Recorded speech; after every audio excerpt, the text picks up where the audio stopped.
เกี่ยวจิตใจผ่องแผ้วงามดีทุกฝ่ายเอื้อเฟื้อทำเปิดศักดิ์ศรีรวมสามัคคีตึงดีบ่น้อยตึงดีบ่น้อยเนี่ยมันจะยาวกว่าแล้วเนาะเอาเฮ็ดเอาอีกก่อนศรัทธาญาติโยมปอออกไม่ออกทั้งหลาย เอาเฮ็ดเอาอีกก่อนศรัทธาบางคุณบางตันนั้นเปิ้นก็ฟังลายก็ลายตูนบางคุณเปิ้นก็ฟังตังพระอภิธรรมเนี่ยที่ทำเจนสูงปินชานปินยานปินหยังต่อไปตุลุงนี่มันกล่าวถึงปุนเตอร์แลนเนอร์ตุลุงก็ไปตามความโหดเตาหางอึ่งตีว่ามันจะโหดถึงปุนก็คือว่ามันได้เห็นถึงนะก็เอาไปเนาะสเปเฮละแกงแค่เพราะว่าอูกรรมบักเก่าปองเอาอกเอาใจปอออกศรัทธาเนาะเป็นกรรมบักเก่าปองยังบักเก่ามันก่อนสมัยมันเก่ากว่าอันนั้นเนาะศรัทธาเนาะของบักเก่านี่มาดึงดีนะไปละของเก่าไปเมาของใหม่เนาะจังบักเก่ามันก่อนนะศรัทธาเกิดพอแล้วเฮาไปน้อยเนาะเปิ้นยมาอันหางอีหอกเนี่ยนะเปิ้นไปเต็ดเอาละมาเป็นพวงกระเจว่ะเฮายังหันอยู่นะเนาะ แล้วก็เกตลินเนี่ยเกตลินแมงนิ่มเนี่ยนะซะมันปิ้นขามอย่างได้ฮะเปิ้นเอามาจีหูแล้วเอามาห้อยคอน้อยนะเกตลินเนี่ยไม่ลงฮู้จักเกตลิน มันอย่างเบะลินเนี่ยนะซะญาโยมมันเป็นตัวนิ่มเนาะตุลุงก็หันในสารคดีนะกันเวลาม้าก็ดีนะม้าก็ดีหยังก็ได้มันรับอันตรายนะมันจะโม่นตูมันจะโม่นตูมันแล้วก็ม้าก็เยอะแยะมันมาได้นะเหมือนกับเต่าซะนะเต่าก็เหมือนกันนะเวลาม้าจะคบมันก็โหดตีนมันเข้าในอ่องปุ่นม้ามันก็คบบ่ได้นี่เต่าน้อยอ่องคำเนาะ อุทลาเต่านี่อายตนะโลเปิ้นก็ว่าถ้าว่าทงเต่านี่ดีนะทงเสือจักขีบมันนี่มันค่อยดีด้วยว่ะนะเต่านี่ดีนะเต่านี่เป็นอายตนะโลตาอันภายในหือโหดเฮหางกะลอกก็เอามาแปลงพวงกะเจนี่หนังกระต่ายก็เอามาแปลงหมก แปลงหมกกันนอกก่อนนี่เปิ้นหลอกเอาหนังมันออกโลแล้วก็เปิ้นเอามาซุบไว้โหเสาไว้นะแข็งกลางๆแหละมันจะโนนนี่ก่อนนี่อันหมกอุ่นจะมีเด้อแล้วรู้กันเอามาซุปนี่พอโอดกันนี่ มาตากแห้งเอามานูเป็นหมกอุ่นนะเขากวางเขาฟ้านเนี่ยโธ่ก่อนให้เราเขากวางฟ้านกว่าท่านจะหนักหนาซะได้น่ะเป็นกวางเป็นฟ้านกาเอาอันเป็นโง่เป็นควายเนี่ยนะเป็นเขานะเอามาโจดติดโหติดเฮินติดก่อนในเปิ้นเป็นเฮินใหม่เนาะเอาไว้หอยหมกหอยกุ๊บนี่ควายก็เหมือนกันเนอะสถานเนอะการไผกินบ่ได้ไผมีโรคประจำตัวเนี่ยควายมันก็ปิดนะถ้าว่าควายเผือกนี่นะจีนมันปิดซะนะมันโง่บางคนกินจีนโง่มันจะได้นะบางคนก็จีนควายเผือกก็ได้มันปิดด้วย ไปโพดพระปุณเนี่ยได้ไปโพดพระปุณศรัทธาญาติโยมตอนนี้ไปวันนี้มียังหลายแต่ในศรัทธาเนาะก็เดี๋ยวเขาจะเปิดสายเจ้าหน่อยนะพระจะออกเดินทางเวลาใดอย่างเวลาใดเดี๋ยวก่อนตัวลุงก็จะประกาศข่าวสารงานบุญอันนี้รุ่นอันนี้กันเนอะศรัทธาเนอะอาจารย์เปิ่มว่าเอาวันที่มันจำเป็นในก่อนตัวลุงไงนะ12 13 14นะเป็นงานบุญเนี่ย12วันนี้ไปประกันตีลานพระบาทอุดมนะนบ่อสาวาโปรโตคูลเนี่ยใส่สูทขาวไปก็ได้ไปลืมแมทเด้อไปลืมแมทเอาหน้ากากไปเฮห่อเข่าไปเฮนะลงเด้อห่อเข่าไปเฮก็ไม่ต้องเฝ้าเนาะมันผลตั้งมันดีเปิ้นจะแปลงตั้งที่ไหนก็เดี๋ยวเขาก็ไปปากันปุ่นเขาจะห้างต้องไว้น้ำเดี๋ยวนี้นะเจ้าก่อนในกาแฟกินไม่ได้เขาง่ายถ้าทำเต้นกินก้าวันนี้ก็เดี๋ยวก็จะไปออกไปก็จะไปหนึ่งเข่าอยู่หนึ่งเข่าแล้วก็ว่าหันแม่ลุงแม่บ้านเปิ้นเอาเคอมานะเคอผอยเนี่ยก็ตั้มน้ำพิงเคอนอนองหลวงพ่อกันนี่ก็แต่ตะลุงตะห้างตองวะนะแต่ไปกินซาลาเปาบ่ วัดลินไม่ได้เด้อแล้วก็วันพุธนี้เปิ้นปิดศพตุลุงอุดมตุลุงดมนะจอมผอพุ่นนะตุลุงดมนี่ตุลุงก็บอกฮู้จักเหมือนตุลุงแก้วตุลุงแก้วเนี่ยโอ้เคยปินไม้1ไม้2ด้วยกันโอ้ตุลุงแก้วนี่เปิ้นเตทำ ตุลุงดมนี่เป็นรองเจ้าอาวาสว่ะนะและเปิ้นอยู่แผนกตุ่มน้ำยาโอ้ตุลุงเคยไปกินน้ำยาของเปิ้นนะและเปิ้นอายุเปิ้นเหมือนว่า60ปลายน่ะ65ก็ฮะ66เนี่ยเนาะเป็นมหาเถระเด้ออ่านก็เปิ้นจะปิดศพวันที่13กุมภาพันธ์เนาะ14ก็จะไปคุณตึกคุณดินใส่ตึกลานเจดีย์เนาะคือว่าตีอันวัดตีรอยต่อนะซะนะตีรอยต่อนี่เปิ้นก็จะมีจะเปิ้นจะสร้างจะสร้างอันเนี้ยกะสร้างอันพระธาตุเจดีย์สี2เมืองนะเปิ้นก็เกิดมาตั้งแต่สมัยหลวงพ่อเจ้าคุณมหาศัพท์แล้วนะพระครูท่านเจ้าคุณสุนทรปริยัติวิกรมอาจารย์ท่านพระเปิ้นก็เป็นเจ้าคณะอำเภอในสมัยนั้นตัวเมื่อปี2520แล้วว่าดูความสำเร็จเดี๋ยวนี้ก่อนเมตตาบารมีธรรมหลวงพ่อพระครูนิวิตศรีลสังวรเจ้าคณะอำเภอเวียงป่าเป้าองค์ปัจจุบันแล้วก็พร้อมกับหมู่เฮาเจ้าขาดทั้งหลายน่ะช่วยกันสร้างในวันที่14นี้เปิ้นจะไปขุนเอาน้ำโปน้ำคูไปเอาไปขุนดินขุนทรายขึ้นบุญเติกวิหารนะสถานเด้อไปออกบ่าออกแห้งกันเนาะตาลบาตันแห้งเด้อเข้าไปเฮ คือเปิ้นจะแป้งตีโดยแก้วนะเปิ้นจะแป้งเจดีย์แต่ว่าตังเจงไฮก็จำลองมาจากวัดพระธาตุดอยตุงถ้าตังเชียงใหม่ก็พระธาตุดอยสุเทพนะเอามาบรรจุกันเดี๋ยวเป็นเขตร้อยต่อนะเขตร้อยต่อฉะนั้นก็วันที่14เนอะวันจันทร์พอดีกันเนาะก็ปากันไปเอาน้ำพูน้ำโปไปโดยตีดอยนางแก้วร้อยต่อนะเปิ้นจะแป้งเจดีย์กันนะก็คงจะหลายเตืออยู่นะแต่ว่าภายพร้อมก็ปากันไปเนาะอันนี้วันที่14นะต่อไปโหลดประกาศข่าวสารงานบุญเนาะสถานเนาะวันนี้ก็มีงานบุญหลายตีเหมือนกันเด้อเอาวันที่13วันนี้ก่อนเนาะ13วันนี้ก็สลากที่บ้านที่โลงนะไอ้ลือโลงตำบลบันทิอำเภอบันทินะสลากที่วัดศรีมูลนะเปิ้นจะมีสลากวันที่13พุกเนอะมันจะวันนี้แหละพุกวันนี้เปิ้นห่างเปิ้นด่ากันพุกวันติดไอ้ลือหลงเปิ้นฝากประกาศมาไปกินไปทานเปิ้นวันนี้วันตกแต่งห่างดาตันสลากภัตตาหารที่วัดศรีมูลตำบลบ้านทิอำเภอบ้านทิ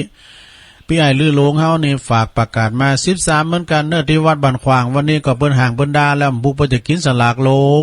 ที่วัดบ้านขวางตำบลหนองน้ำเนอะเมตตาบารมีธรรมอาจารย์ดันประครูประภัสศรีลาภรณ์ซึ่งเปิ้นก็จะมีสลากวันพุกนะแม่ไพ่เปิดฝากประกาศมาเนาะแล้วก็ที่วัดจำขีมดด้วยเนอะจำขีมดนี่ก็เปิ้นจะกินสลากพุกเหมือนกัน แต่เปิ้นจะกินสลากเหมือนกันแล้วก็วันนี้วันที่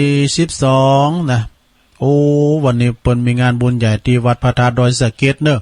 เปิ้นจะได้จะร้องอายุวัฒนมงคลวันเกิดของพระเดชพระคุณท่านเจ้าคุณเจ้าคณะอำเภอดอยสะเก็ดเนอะที่วัดพระธาตุดอยสะเก็ดนะอาจารย์นิพนธ์เปิ้นฝากประกาศมาวันนี้ก็ไปแสดงมุทิตาจิตอันนี้ก็ที่หลวงพ่อมานิดเขาเปิ้นจะไปน่ะเนาะเนี่ยเปิ้นจะไปกันนะดอยสะเก็ดนะสถาก็ปากันไปแสดงมุทิตาจิตเปิ้นจัดบ่ใหญ่นะแต่ว่าเขาก็ไปรวมมุทิตาจิตกับเปิ้นเนาะ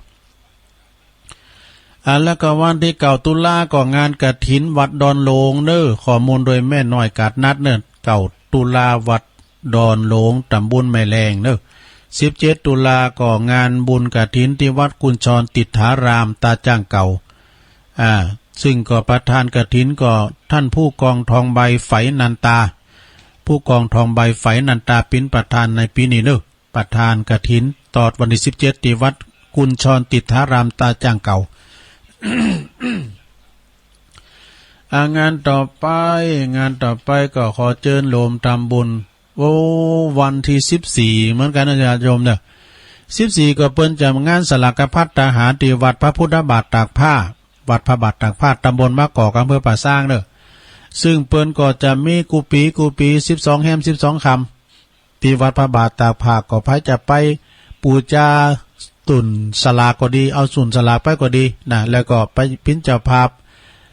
ตั้งเข่าปีกอาหารขันเข่ากู้เข่าขันละ50 บาทกูร้อยนะกูร้อยก็ไปกินไปทานกันเด้อพระเดชพระคุณท่านเจ้าคุณพระพุทธบาทพิทักษ์เจ้าคณะอำเภอป่าซางเจ้าอาวาสวัดพระพุทธบาทตากผ้านะ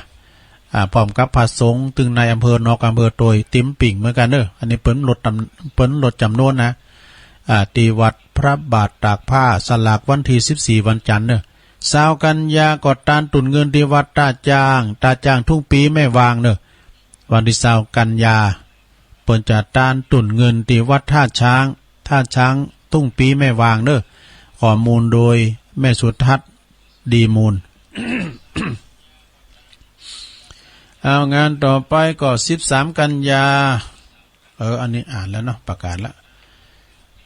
วันที่25เนอะ25 กันยาก็จะไม่ลืมเนอะเปิ้นมีธรรมสัญจรระดับอำเภอของคณะสงฆ์อำเภอดอยหล่อจะมีขึ้นณวัดหนองหอยหนองเหียงตำบลสันติสุขวัดของพระครูวรธรรมนาถนะว่าพระครูวรธรรมนาถวันนี้เปิ้นก็จะไปนะโยมเด้อวันนี้เปิ้นก็จะไปวัดน้ำบ่อสาวานะเปิ้นก็จะเอารถส่วนตัวเปิ้นไปโดยการไปหากัดลุงว่าก็ปาการเปิ้นเอาเนรประจูงศพโดยที่ปวดเหล่ายาวใต้เนาะฉะนั้นก็เปิ้นจะมีแจกของด้วยเนอะที่วัดปุณณวัดน้องเฮงในระดับอำเภอน้องหอยใช่ไหมน้องเฮงน้องหอยก็มีตีนึงนะแต่อำเภอเดียวกันดอยหล่อเนี่ยแต่อันนี้วัดน้องเฮงแต่บุญสันติสุขเนอโดยเมตตาบารมีธรรมบารมีธรรมพระเดชพระคุณหลวงพ่อพระครูสุนทรธรรมานุโยกหลวงพ่อเจ้าคณะอำเภอวัดพระธาตุโขงขาวหลวงพ่อพระครูสาธุกิจจันนันท์รองเจ้าคณะอำเภอดอยหล่อเจ้าวาดวัดพระธาตุดอยน้อยเจ้าคณะตำบุญเจ้าวาดทุกวัดไปรวมกันหันหมดเนอะแจกของด้วยปุตโตของหนักของหลายเนอะวันที่25 กันยาเนอะไปปากันได้นิมนต์ท่านพระครูปลัดท่านนงชัยยาพระโนปินองค์เตศเนอะครูบาหนุ่มเนอะเปิ้นเตศโมนตะลกปก5ตัวเนาะมีขอคิด10 ตุลาก็เปิ้นจะมีกฐินตัวที่วัดน้องเฮงเปิ้นสร้างต่อเติมศาลาด้วยเนอะท่านพระครูนะ10 ตุลาก็กฐินที่วัดน้องเฮงแล้วก็วันนี้ที่วัดผาหมอนเนอะวัดผาหมอนก็บนรอยอินทนนท์นะเดี๋ยวเปิ้นมีงานหล่อพระด้วยนะสถาหล่อพระพระครูปลัดบดินทร์ศิลสังวโรหรือว่าอาจารย์เบิ้มนะเปิ้นก็มีกันวันนี้เนาะแล้วก็งานต่อไปวัดโพธิมงคลน้ำเภอพระนี่นะสถาวัดเปิ้นงามวิหารเปิ้นก็งามเนอะเปิ้นก็จะมีการทำบุญวางศิลาฤกษ์พระธาตุเจ้าเจดีย์แล้วก็ทอดกฐินสามัคคีโดยเปิดสมทบทุนในการสร้างพระธาตุวัดเจดีย์นะวัดโพธิมงคลบ้านน้ำเภอพระอำเภอบ้านโฮงในวันอาทิตย์ที่25 ตุลาคมเนอะวันอาทิตย์ที่25 ตุลาคมเปิ้นก็จะมีอันตาลทอดกฐินโดยวางศิลาฤกษ์โดยอาจารย์พระครูโพธิพัทรวุฒิอาจารย์สิงห์ทองฝากประกาศมาเนอะวัดของแม่บุญทวีตาอบตทองใบเขาเนาะ ปนันไวเขาแม่สุมาลีเขานะผู้ช่วยมงคลเขานะผู้ปลงแดงเขาเนาะแล้วก็25 มกราคมว่าป้าเสแดงตุพีแดงวัดกับตองวันที่25ว่าเสจะมีกฐินเนี่ยค่อยว่ากันนี่เนี่ย14 กันยาเหมือนกันเนื้อสลากที่วัดห้วยโจ้ใต้วัดแม่จันดงพรมไอ้บารมีเขาเด้อในสายจอมตองสายไต่14 กันยาสลากพัฒทหารที่วัดห้วยโจ้ใต้ที่วัดของไอ้บารมีเขานะแม่จันดงพรมไปวันนี้แม่จันมาหรอ12 กันยากอดที่ท่าวังพร้าววันนี้เหมือนกันเด้อตาวังเปล่านะเปิ้นก่อนมีตาลสังโลงเด้อตาลสังตัวพิมพ์ท้องก็ปิกไปบ้านซะมาเจอโควิดเดินปลายแล้วไม่ได้มา อาจารย์พระครูขันติเหมรัตน์อาจารย์ออดทองใบขันติทโรตัวปีออดเฮาเนาะแล้วก็24 ตุลาเหล่ายาวใต้เปิ้นก็จะมีทอดกฐินเนอะท ถอดกฐินบ่ขึ้นป้ายขึ้นคัดเอาแล้วดู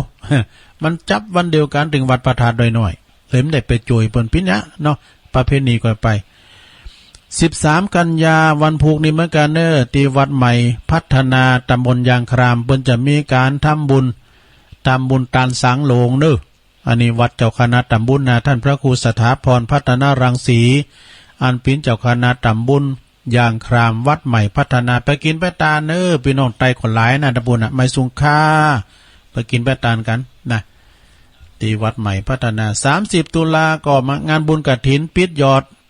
บูรณะซ่อมแซมกุฏิใหม่ซักโฮงหลงนะที่วัดสลิเตเนอะเปิ้นจะมีทอดกฐิน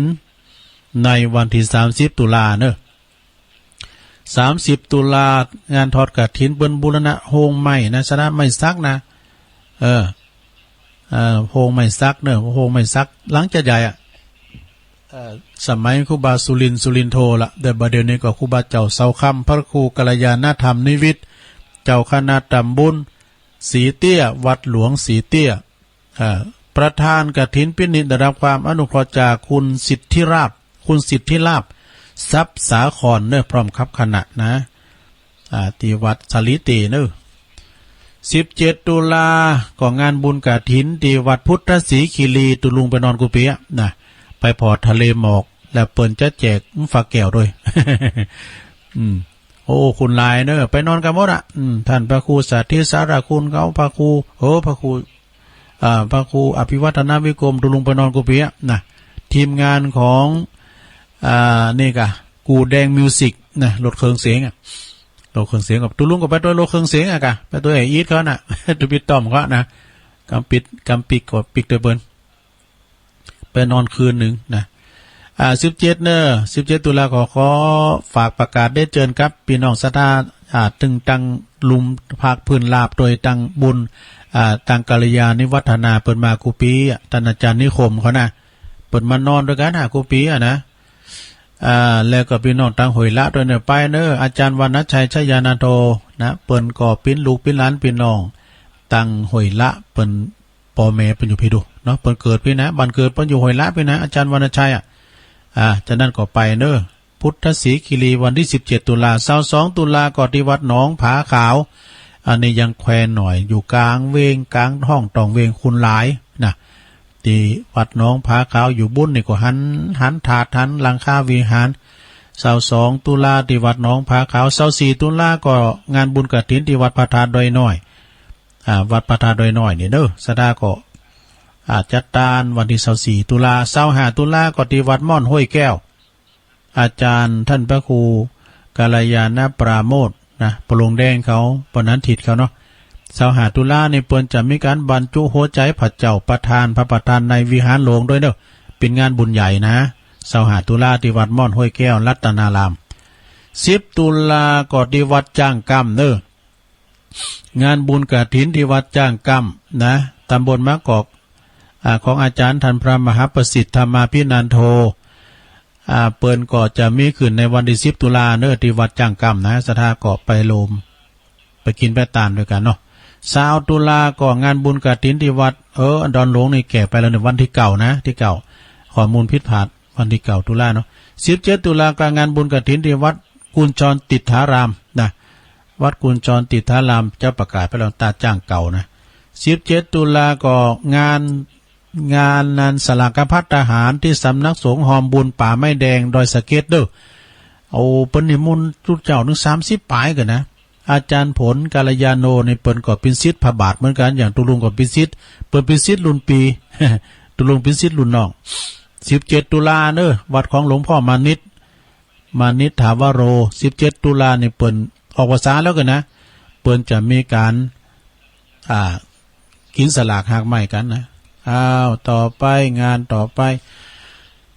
ทุกวันที่23นะโยมเนอะเปิ้นก็จะมีการทำบุญอุทิศทำบุญทักษิณานุปทานถวายให้กับครูบาเจ้าอินตากตปุญโญที่วัดศาลาเนอะตำบลน้ำแพร่อำเภอหางดงโดยเมตตาบารมีธรรมหลวงพ่อพระครูโชติสุวรรณสอนเจ้าอาวาสตุนปัจจุบันนะพร้อมโดยคณะศรัทธาทุกโคเรือนนะเปิ้นก็จะทำบุญอุทิศถวายให้กับครูบาเจ้า พิพิธปุญญาภิรัตน์เนอ23นี่ก็ไปฟังเทศจากพระครูวิมลสุตตาพรยองหลงรองเจ้าคณะตำบลแม่แรงเนอเจ้าอาวาสวัดดอนน้อยเปิ้นจะไปแสดงธรรมเนอ23กันยานี่นะเจ้าภาพนั้นก็คือคณะศรัทธาวัดเท้าคำวังหางดงเนอเป็นเจ้าภาพนะ3ตุลาก็เจิญโลมทำบุญตักบาตรเทโวโลหันนะที่วัดพระธาตุดอยน้อยเด้อสถาวัดที่ตุลุงอยู่นี่นะเจิญเจ้าปีในน้องสถานาบุญมาเหมือนกุปีปีนี่มีฝุ่นเด้อมีฝุ่นตก 3ตุลาเด้อมีข้าวสุกมีอาหารแห้งก็ดีข้าวสารอาหารแห้งก็ดีเปิ้นจะแป้งโต๊ะไว้ให้เรียบร้อยหมดอ่ะนะ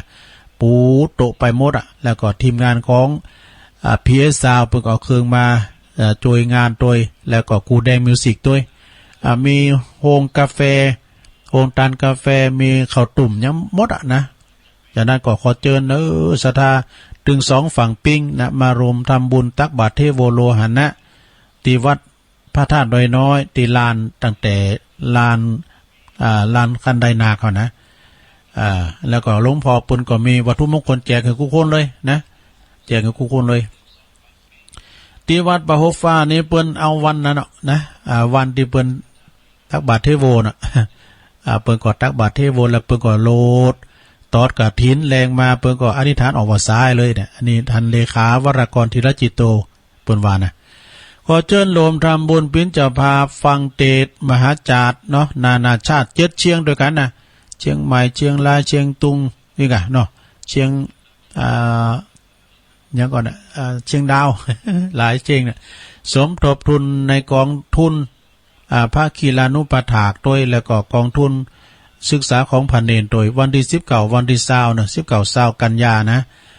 เวลา9 โมงถึง4 โมงแรงนะณที่วัด7 ยอดพระอารามหลวงเนอโดยเมตตาบารมีธรรมในพระเดชพระคุณ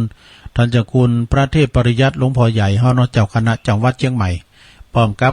คณะสงฆ์ได้เพิ่นจัดขึ้นมาเนาะต่อไปงานต่อไปนะ25ตุลานี่ก็กฐินที่วัดดอยน้อยห้วยไซห้วยยาบเน้อ บันทิปุ่นนะ25ตุลาวัดดอยน้อยห้วยยาบห้วยไซบันทิแล้วก็19กันยาเปิ้นก็มีศาลากที่ห้วยไซห้วยยาบนะเปิ้นสร้างวิหารไม่ซักโดยนะข้อมูลโดยแม่สุพรรณมงคลพันมงคลเนาะเปิ้นฝากประกาศมาเด้อสถานเด้อก็ไปกินไปทานกันนะแล้วก็ทำงานหนึ่งก็จะไปลืมเด้องานยกยอดชัดพระธาตุเจดีย์ช่อแห่จำลองแล้วก็ยกยอดจอฟ้าจอเอกที่อุโบสถนะที่วัดวังดินตำบลโขงเป้าอำเภอจอมทองโดยเมตตาบารมีธรรมพระเดชพระคุณพระศรีศิลปาจารย์วิและก็ท่านพระอาจารย์ผลอินทพโลได้เมตตามาเป็นประธานเนอะคุณแม่จันฟองคุณเชิดพงศ์คุณดงรักกิ่วแก้วแล้วก็ตั้งบริษัททางลั่นต่างๆเนาะที่วัดวังดินวันที่20เนี่ยอาทิตย์ที่20กันยายนเนอะตุลุงก็จะไปในเวลาดีที่เปิดจะยกนั่นก็ 13.39 นคือตอนบ่ายนะตุปีโลดเนาะ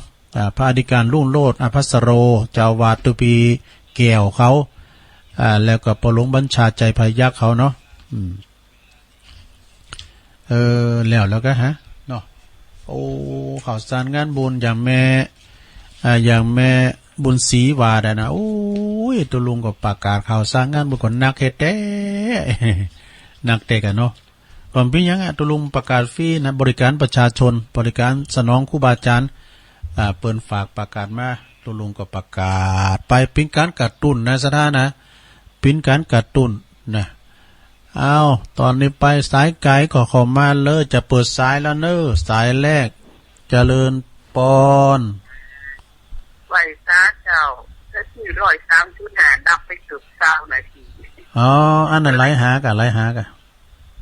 104ของมันชัดเจนใหญ่ประเทศครับเช็คนะเจ้าวันนี้ก็ก่อนของเหมือนเดิมนะเจ้าวันนี้วันเสาร์หมูเฮาครับทำปิ่นอาจินครับกินเนื้อเจ้าถ้าหับไปเลี้ยวพอมีเกเท่าหักษาสิได้เนินนายหักษาผูกปันหาขอบ่ได้หมูเฮายิงใจซึ่งหักษา ได้หากทางที่ดีขอสากับไหว3 วันก็ได้ทำดี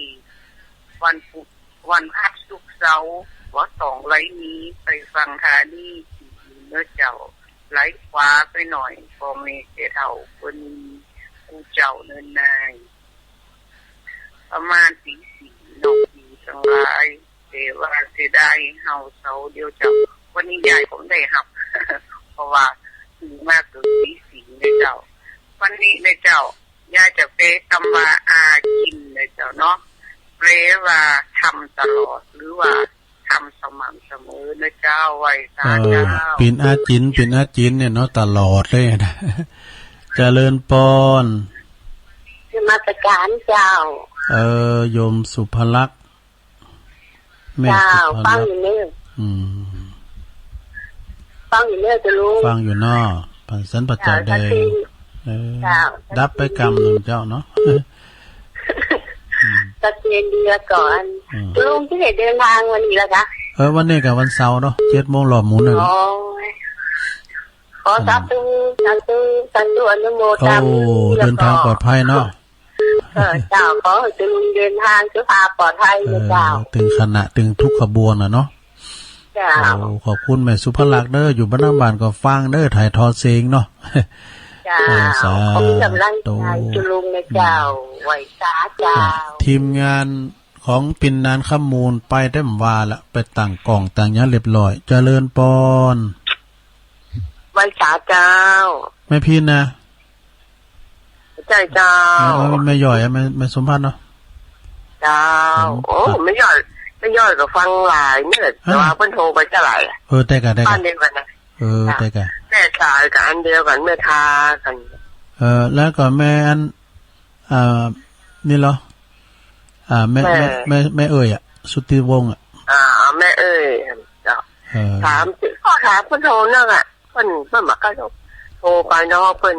ฟังก่อนหน้ากันน่ะแม่สมพัฒน์เนี่ยก็เป็นตัวแทนเนาะเป็นตัวแทนเป็นดาราดังกะมาเป็นตัวแทนไปเลยโทรมาเตอะจะได้หัวเพิ่นฟังอยู่เพิ่นฟังจะเพิ่นก็ฟังเจ้าน่ะเพราะว่าโทรไปทำอะไรเลย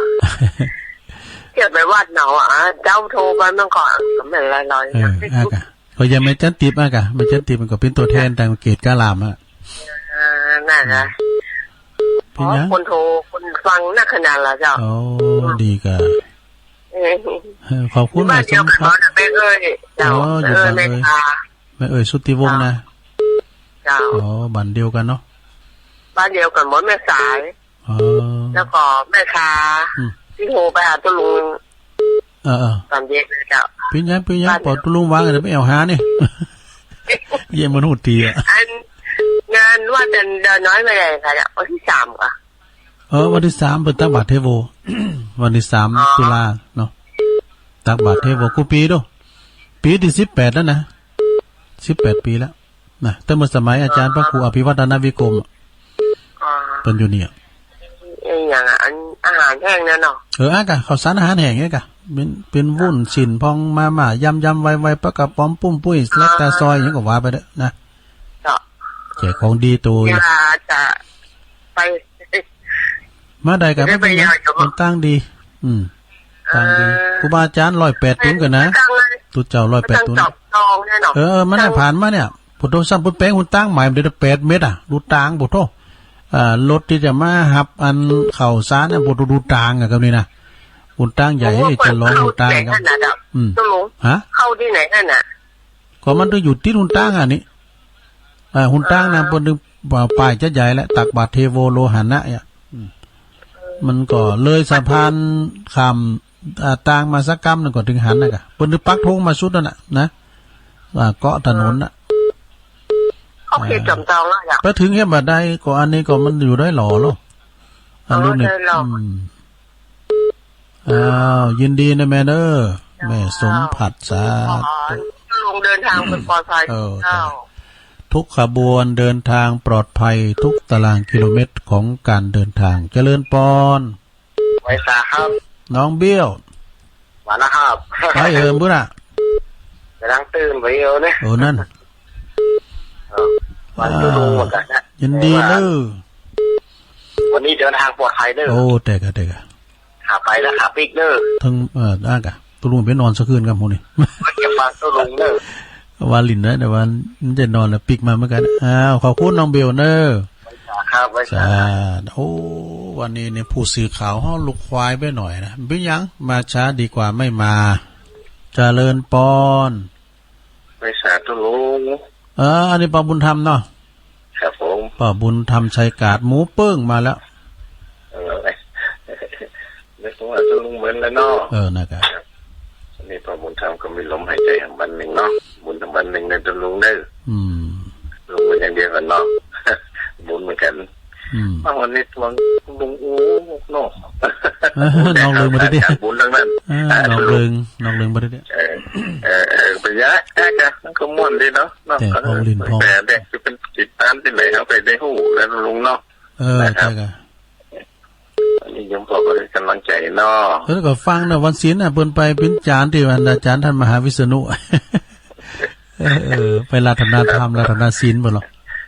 มันเป็นบุญนะตัวลุงเนาะเป็นสะพานบุญเป็นสายบุญได้กันลุงเนาะไม่เยอะละบ้านปลายชีวิตตัวลุงเนาะผมมียังมียังเขาหัดตั้งธรรมติ๊กๆอ่ะเนาะเขาหัดตั้งวัดตั้งวาตั้งวัดตั้งวาตัวลุงเขาตั้งนี่เป็นสะพานบุญอย่างแยกกันเนาะลุงเนาะชีวิตที่เหลือนี่ก็ขอเป็นสิ่งที่ดีนะขอสร้างความดีแต่ตัวลุงเนาะนะครับวันนี้ยังบอกก็ให้กำลังใจตุลุงเนอเนาะตัวคณะไม้กรรมเนาะสายนาตุลุงแต่อย่าติดตามเพื่อนอย่าติดตามเพื่อนเจ้าวันนี้เป็นได้ฟังตุลุงเขาหาทุกรูปทุกตนที่เราฟังรายการในปกติฟังตัวก็ฟังกันแล้วก็มาโทรหาตุลุงมาได้นี่กูเตยกำลังไม่ก็เพิ่งก็โทรมาเดี๋ยวเพิ่นหายหน้าหายตาไปไอ้กะครับฟังอยู่ตลอดเช่นเดียวกับตุลุงเนอขอบคุณเนอปองทำใส่กาดหมูเปิ้งอันนี้ก็สายบุญเฮาเนอตั้งสายหมูเปิ้งเฮานะเจริญปอนให้สาเจ้าอันนี้ตั้งใดนะคุ้นนะแม่บุญปันจ้ะกะสายไม่ย่อยเจ้าไม่ทาเจ้าพุทโธไม่ทาไม่ทาที่กู้กันเหมือนกันไม่ย่อยซ่าๆเนาะไม่ย่อยฟังจังหวะนะตัวลุงฟังตัวลุงนะแต่มาได้เบอร์โทรก็หาได้ต่อว่านี่ตัวลุงก็ลืมบอกไปเหรอ0899555656คือใดก็ว่าไปเลยไปแม่ท่าดีกะแม่ท่าอายุตอนไหนอยู่ไม่ย่อยเนี่ยอยู่ใต้ไม่ย่อยเนี่ยอยู่ใต้ไม่จัดสมเนี่ยไก่ๆฮะเนาะฟังไปติ๊กๆเนอะลงเนอะแม่เอ่ยเนี่ยแม่บัตรแม่เอ่ยสุทธิวงศ์นะเนาะเจ้ามันจะเป็นอันเดียวกันเนี่ยเป็นพี่น้องกันอ่ะไม่ย่อยตัวลุงม่วนดีขอบคุณเนอะแม่เนอะแม่ทาเนอะอย่างงั้นแม่เอ่ยนี่เคยหันและเตอกะไปกินไปตานที่ไหนก็เคยปะเปิ่นเจริญปอนจ้าเจ้าตังได้ไม่ยินเนี่ยกะจ้าเจ้าตังได้ไม่ยินโอ้ไม่ยินปินตาอุ่นสวดแทนร้องคือกวาวจ้าโอ้ฟังเจ้าแล้วเนาะฟังทุกวันเลยตุ๊บเพ่งกูหรอแต่บุญนี่จะไปแปลงหืออันตุปีในก้ามเหรอตุปีเลินนะพอแปลงวิทยุน่ะเพิ่นนังเอาไว้บินนะนี่น่ะตีก็สักตี2กึ่งได้เพิ่นได้ฟังเพลงเก่าเพลงแควนกันเนาะอันนี้3 โมงปุ๊บแล้วก็มาเปิดเพลงกับมันก็เป็นเพลงนำรายการนี่น่ะกะเอาก่อนไหนสักครึ่งชั่วโมงกะอย่างนั้นวัดอันห้วยตองซักเปิ้นก่อนหน้าให้ครึ่งชั่วโมงคุณเฒ่าได้ฟังเพลงบักเก่าโมนดิวุฒิตังให้มาตังโธ่มันโมนจ้ะโอ้คนโทรมาถูกใจนะตัวลุงถูกใจสมัยอีแม่เป็นสาวไอ้ดูเดี๋ยวจะบอกตัวไปเรียนปั๊บให้ใหม่เปิดก่อนสักครึ่งชั่วโมงคือคุณเฒ่าได้ฟังเพลงเนาะเพลงมุดวันเนี่ยในการมุดวันนะโตอมตะนิรันดร์การลูกทุ่งสมัยบักเก่า เพลงดังในอดีตขอบคุณแม่เย็นหนักๆเด้อปินตาอุ่นร้องเสือกวาวสาธุตั้งไม่หลวงเขาเนาะเจริญปอนว่าก็กลายไปขึ้นมายินนะกะไปล่องไปเหล่ายาวเจริญปอนนมัสการครับอาจารย์นิพนธ์ครับมาแล้วมานิพนธ์กำลังได้รับเมื่อ2 โมงรับนิดนึงนี่เดี๋ยวติดเจ้าวันนี้ต้องไปตัดป่ามันมีงานเนาะวันนี้มีงานเนาะครับแต่วันนี้แหละแต่เจ้าแต่วันนี้ครับเอาเลยนะครับเนาะเอาเลยครับนิมนต์เลยครับวันนี้ด้วยครับวันนี้อาจจะอ่านเรื่องคนหลายใจสักหน่อยถ้ารักเมียแต่หวงชู้เอ็นดูกิ๊กชอบส่งซิกและลิกซ้ำกันไปเฉยรักคนโน้นห่วงคนนี้ไม่ดีเลยไม่ต้องเอ่ยความขี้ช้ำต้องตามมาเลิกเสียเถอะอันว่ากิ๊กอีกทั้งชู้ถ้าเมียรู้ความมันแตกแน่หนาเดี๋ยวลูกปืนอาจจะเจาะเอาเบ้าตาแล้วจะหาว่าไม่บอกไอ้ลอกเลนทางเขาเดินไม่ชอบเดินตามเขาบอกชอบออกนอกเหมือนคิดสั้นมันผิดแผนสิ่งที่ชั่วชอบกันนักมักคนแคนเดี๋ยวความแค้นมันจะสุมตะลุมบอลเด้อครับราชการครับขอบคุณอาจารย์นิพนธ์ครับเนาะไวสาครับอันนี้คำกลอนของอาจารย์นิพนธ์ไหวสาบารมีธรรมหลวงพ่อพระครูพุทธิธรรมรักษ์โดยเน้อเมตตาบารมีธรรมท่านเจริญปอนไหวสาเจ้ามาแล้วเกตกาลามเมตตาบารมีธรรมหลวงพ่อพระครูสันติเจติยากรเจ้าวัดเกตกาลามแม่จันทิพย์ฟังเจ้าแล้วนะแม่รับสลบมันปวดเมื่อยเลยว่าสะดุ้งตื่นมาแต่ละคนมูแค่ว่าตายเนาะฟังเปิดอันวิทยุประเดี๋ยวดีกะกำลังลูกหนึ่งอะดีกะมาจาดดีกว่าไม่มาหลับดีเป็นยังไงขอบคุณเนอสาธุแม่จันทิพย์เกตกาลามเจริญปอนแม่ปราณีมอฟังชั่วโมงนี้มันหายเขียนดีอ่ะที่มันที่เฮาดีเก็บไว้คนดีเก็บไว้ที่เฮาอันตลกกันนี่ตลกได้กะคนนึงว่ามานั่นเนี่ยคนว่ากำเล่นกำมาอย่างคนนึงว่าที่เฮาคอนไทยเอามันอย่างข้าวใหม่ไหมข้าวใหม่ตุ่นนึงมันมีตึงเปลือกตึงปีอันสำคัญทั้งหมดอ่ะถ้าว่ามีเปลือกมีกะปีแต่มีเปลือกก็มียังห่อห่มมีกะแก้นก็อยู่ได้เนาะมียังดูดอาหารอันใดดีควางก็ควางไปได้ใจก็ใจไปครับตัวลุงก็ว่าไปเนาะนะจะว่าจะปิ้นนักเทศจะว่าจะปิ้นนักพูดอย่างสักอย่างแหละนะเอามาสู่จู้กันฟังบ่ได้หายงอไม่งานนะตัวลุงก็เป็นคนที่จะมีความหูจบตื่นว่าซื่อๆจบป.4 ไม่มีเส้น 100% ราษฎรเต็มขั้นคุณบ่งามนี่ใจขืนเขาว่าหนูอันฟังตะลุงมันหายเขียนให้หนูหมดนี่อันตลกนี้เนาะกำลังใจบึ้ดปากันเนอสาธุแม่ปราณีเพิ่นจะอยู่ตั้งโฮงโคเพิ่นว่าเจริญปอนเจริญปอนยายพร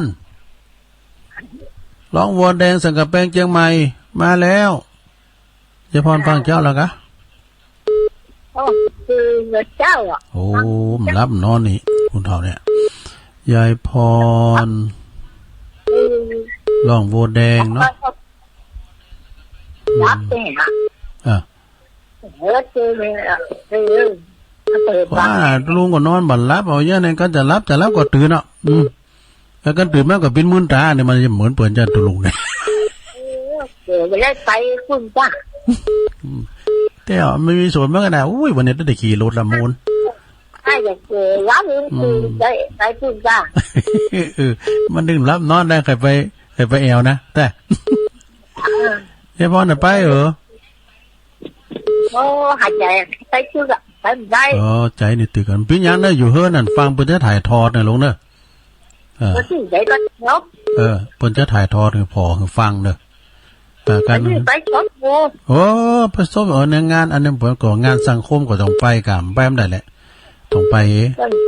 มันถึงวันค้ำนะลงก็ไปแล้วก็ปิกมาก็มาฟังเอาวิดีโอหน่อยตัวไปหรอฟังไปตัวหุ่นตั้งหากะก็เสียไปให้ก็เบิดจ้ะกินข้าวหลายๆเนี่ยมัมกินข้าวหลายๆขอบคุณยายพรหลายๆเนอะผู้โทรมาแถมสาธุฮะไปสาธุเลยโอ้ท่าสาธุโชคดีมีสุขเนาะอันนี้จ้างมาสอนไทยโอ้อีกาโตสาธุเดินทางปลอดโอ้โตกันซาว100แพ็บนี่ผมเคยเอานะหลวงนะกัน100เตียวได้ไปปีนี้เอาอยู่เนาะยาย78โอ้78โอ้78แล้วไปหาอาหารตาแต่เนอะยายพรเนี่ยนะอ้าวขอบคุณตับปะลึนะ61ยายพรร้องวนแดงยายอ้วนเนี่ยผมว่าฮะยายอ้วนรอได้รอสันขวางเจริญปอนครับนมัสการท่านเจ้าคู่จะเดินทางไกลในนโมตวาแม่นแล้วยายพรอันทลุงยองพุ่นตื่นเต้นไปได้เดียวทางไก่แล้วไปกินอันสลับเอาพุ่นพูดทลุงยองต้องพูดอย่างนี้ก่อนแล้วจะได้ใครผมว่าอีกาทลุงโอ้ตั้งแต่ก็ได้ไปประตูเชียงแต่ไปได้เมื่อยังได้ตุลาเนี่ยมันตัดวันเนี่ยเราทุก17นี่วันเสาร์อ่ะวันเสาร์ที่กันนะที่ว่าคุยเป็นนอนเป็นสัวพิวาทอ่ะตั้ง17ตุลาเนี่ยนะที่ตุลุงจะได้เป็นนอนอันเรื่องวัดพุทธศรีคีรีอาจารย์วรรณชัยกันนั่นก็แต่ก็ตึ๊ดได้เสร็จกี่มาเลยวัดพุทธศรีคีรีมันตรงกันน่ะว่าเป็นยังแล้วอันโอกาสต่อไปเดี๋ยวนี้อย่าชวนท่านอาจารย์นิพนธ์นะไปพระธาตุน้อยเนี่ยอย่างท่านขึ้นรถผมไปว่าไอออกแรงวันนี้อาจารย์นิพนธ์เป็นก็มีพระหน้าที่ไกลอยู่ไปว่ากันก็ว่ากันอันนี้บอกว่าอาจารย์นิพนธ์ไม่ได้คนต้องปีกเวลาเหมือนกันก็อยู่ที่ลุงยองเนี่ยส่วนมากเท่าอยู่วัดในเราตุลุงเนาะครับปู่พระเดชเจ้าจะแทบจะไม่ได้ย่างเลยเจอกันทำงานในวัดในว่ามีงานในอย่างนี้อาจารย์นิพนธ์ก็ได้รับตุลุงยองก็ขัดไปโดยอันที่นบสว่างก็ทางทั้งหลายที่ไปด้วยท่านตะคูก็ดีตุลุงยองก็ดีเนอะทุกคนเดินทางในความปลอดภัยเนอะรีบมาเอาบุญมาเผื่อว่าแขกผมมาได้ไปวันนี้ผมอนุโมทนาเลยเนอะวันนี้ได้ขึ้นดอยก็ดอยสะเก็ดอ่ะวัดพระธาตุดอยสะเก็ดแล้วไปไก่ฮะผมก็วันนี้ไปวันนี้อันลุงจะไปด้วยท่านอาจารย์สมเพชรเนอะที่ปีนี้เนอะดีกันนั่นแหละตอนเจ้าไปปาปฏิบัติใหม่ขึ้นใหม่แล้วก็ตอนบ่ายจะไปวัดพระธาตุดอยสะเก็ดดีไปมุทิตาสักการะท่านแล้วก็อันไปไหว้อันพระอาจารย์นิพนธ์ช่วยเจ้าบทเจ้าก่อนจะแตะเลยนะเนาะเอาตัวเองก่อนครับผมขอบคุณครับครับว่าสาครับสาธุหลวงพ่อมานิถาวโรเจริญปอนนมัสการเจ้าแม่ครูมาแล้วแม่ครูราวันคุยคำวันนี้ปัญหาอุปสรรคหนักเจ้าฟังประชัดไม่ใช่นะเจ้าชัดเลยเจ้า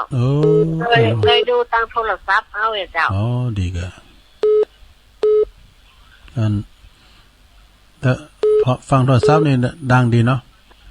ดังดีเจ้าชัดเจนดีเจ้ามึงกี่โลอ่ะเนาะเจ้าวันนี้แม่ครูไปยังไงกะมีงานบุญอะไรเนาะแม่ครูไปบันซบบันแปดบ้านการเพิ่นผิดเพิ่นผิดทิพลึกเนาะการเพิ่นทิพลึกเจ้าแล้วระยะนี้ก็เป็นงานเกษตรครูบาอาจารย์ที่แต่กันเนาะเจ้า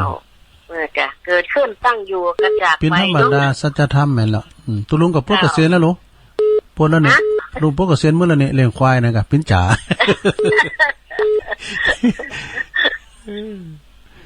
บอกว่าไอ้เนาะเดี๋ยวนี้จบปริญญาจบมื้อละดูสมัยเรื่องควายบนปริญญาบนหลังควาย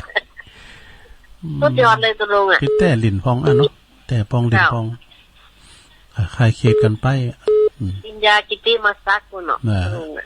ปริญญาชีวิตเนาะประสบการณ์หนักแล้วก็ผู้เห็นผู้สูงอายุก็จะรับปริญญาชีวิตแล้วดีกะวันที่23เนี่ยเจ้าได้ไปทำโตพิธีกับเปิ้นแถมช่วยเหลือสังคมไปอ่ะเจ้าอากะช่วยเหลือสังคมไปอันนี้ก็แต่งก้อนครูเกษตรโตสุดยอดเลยแหละโดยคนป้ายเท่าที่เขาจะทำได้อาจารย์ไพบูลย์หมอสัตว์พุทธประเก่งก้อนเนอตุลุงเด้อเพิ่นเป็นนักร้องวันนั้นแต่งไปใน Facebook ของเพิ่นแล้วเนาะช่วยเหลือสังคมไปน่ะแม่เนาะแม่ครูเนาะเจ้าฝากความฝากอนุโมทนาบุญครับพ่อครูทวีตัวเด้อเจ้าพวกเราตั้งใจฟังเนี่ยเจ้าฟังทานมันธรรมดาเนาะเป็นอันน่ะเป็นธรรมดาโธ่เจ้าเป็นหยังเป็นกำลังใจเจ้าเด้อฟังเจ้าก็เหมือนน้ำทิพย์ชโลมใจอ่ะเจ้ากะรอไปวันพุธก็เจ้าขอบคุณแม่ครูขอบคุณเด้อสาธุเปิ้นก็ฟังเตอก็โทรมาเต้นเนาะแม่ครูลาวันคุยคำเจริญปอนไว้สาเจ้าตุลุงแม่สีทอนมาแล้วมันน้องโบใช้ปากการบึดปากการเด้อเจ้าฟังสาเจ้าแล้วนะเจ้าแต่กะเจ้านี่นึ่งข้าวอยู่เนี่ยเจ้านี่ตุลุงก็จะต้องนึ่งข้าวแล้วก็นี่กะเพราะว่ามันเป็นนาทีนะเพราะว่าแต่พวกเนี่ย7 โมงวันนี้รอหมุนไปขบวนเดียวก็แม่จันเดินไซเขาแม่เดือนเพ็ญเขาโยมเกศรเขาตุเจ้าก็เปิ้นก็ทำตัวกันพระครูวรธรรมนาที่เปิ้นเอารถส่วนโตเปิ้นไปตัวกันตุลุงก็มีรถเนี่ยก็ที่ซอยหอยตามเปิ้นไปนะ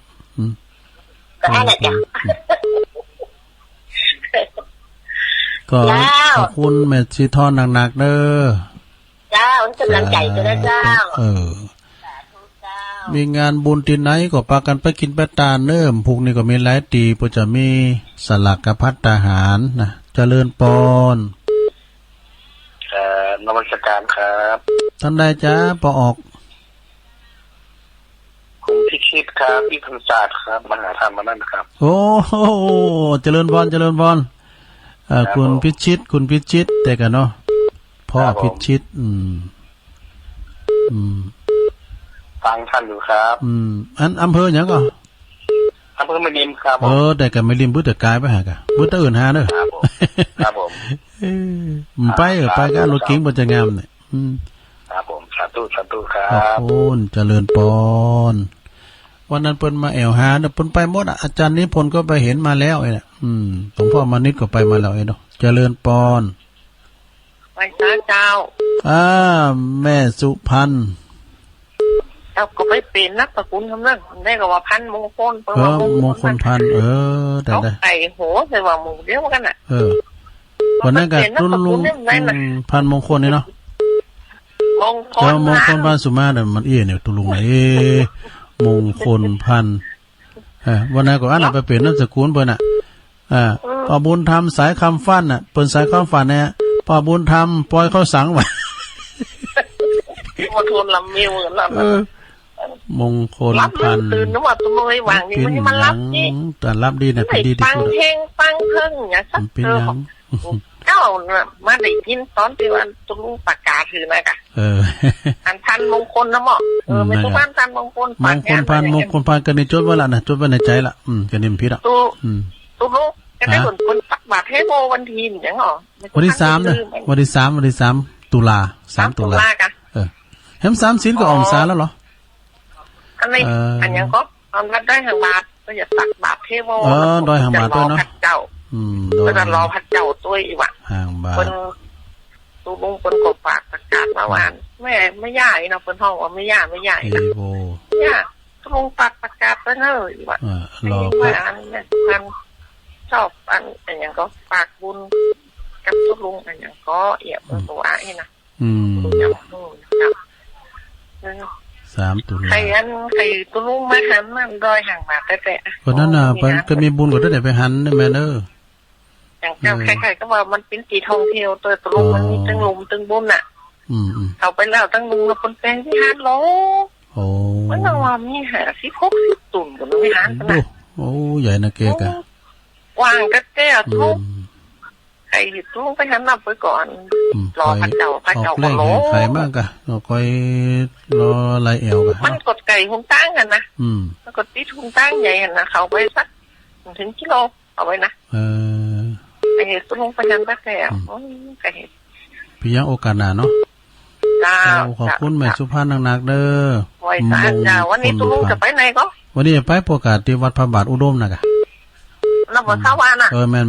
บึดหาฟังถ่ายทอดเนาะเจ้าเพิ่นถ่ายทอดไปสาธุเจริญปอนเอาดับสายสุดท้ายเหลือเวลาให้หน่อยเดียวเจริญปอนนมัสการเจ้าอันนี้โยมสายปิดท้ายลูกหลานโคหอมน่ะจะแก้วก็จะมาปิดท้ายพอดีจ้าพิสมัยจ้ามืดกับตุ้งลุงกับบุญมาฝากกันแล้วกันไม่บุญไปอยู่เนอะไม่บุญไปกันไม่บุญกัดก่อนไปอยู่ของท่านราชนนท์ท่านสมัติไปต่อไปอยู่ที่กันรายการด้วยกันไม่นาไปอยู่แล้วก็ไปพูดแล้วนี่ก็มีหลายคนละเป็นนั้นข้อมูลเขานะกันจ้ะไปละแต่น้อยแล้วสมมุติไม่ได้ไปติดสอบติดสอบอ่ะต้นนมไปแล้วไปแต่เรียนตะวันไปละ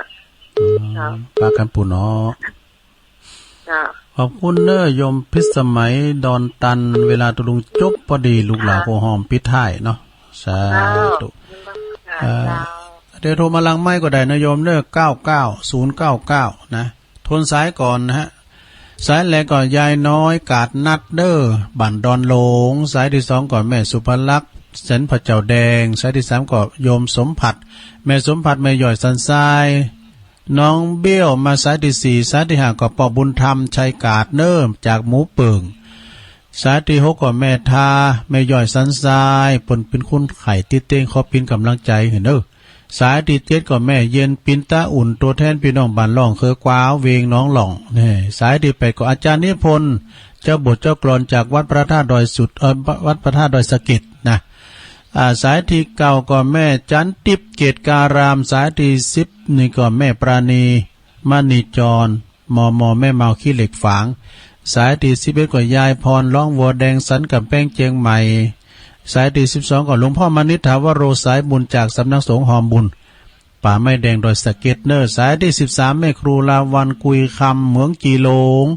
ปินกำลังใจประครูทวีโดยเนอร์สายที่14แม่สีทรนี่อยู่ชัยปราการเนอร์หนองโบสายที่15ก็พ่อพิชิตเนี่ยคุณพิชิต